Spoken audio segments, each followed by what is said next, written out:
Hello guys, ఇవాళైతే నేను మా అక్క కిచెన్లో కుల్ఫీ చేస్తున్నాం అనమాట. పెంట పనులు అయితే ఇవాళ 2 మిల్క్ ప్యాకెట్స్ తీసుకొని, ఇంకా క్యాషూ నట్స్, బాదం నట్స్ తీసుకొని కట్ చేసేసుకొని, క్యాషూ నట్స్ విత్ పాలు పక్కన పెట్టుకోవాలన్నమాట.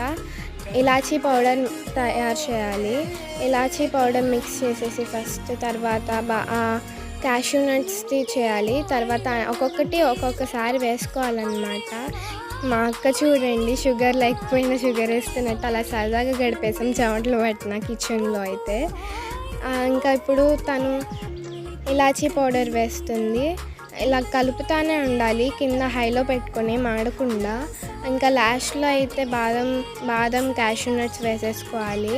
మా తాతయ్య చూడండి, లంచ్ టైం అయిందని చెప్పి తన పని తనే చేసుకుంటున్నారు. ఇంట్లో ఎవరు లేరని చెప్పి నేను చేస్తానన్నా. ఇంకా అలాగా గ్లాసుల్లో వేసేసుకోవాలన్నమాట.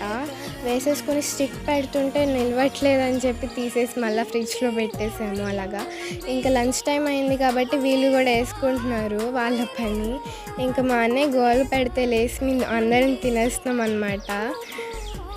ఇప్పుడు ఆవకాయ పచ్చడి మేక్ చేస్తున్నారు. ఎండ్ ఎప్పుడు చేసారో స్టార్ట్ ఎప్పుడు చేసారో తెలియదు, అందుకే సగం ఉంది వీడియో దీంట్లో. ఇంకా అలా బయట కూర్చుని గోరింటాకు పెట్టుకుని కూర్చుని మా తాతతో సోదులు వేసుకున్నా. అలా వీళ్ళైతే లోపల నుంచి బయటికి రావట్లేదు. ఇంకా అలాగా ఎండ్ చేసేసాం.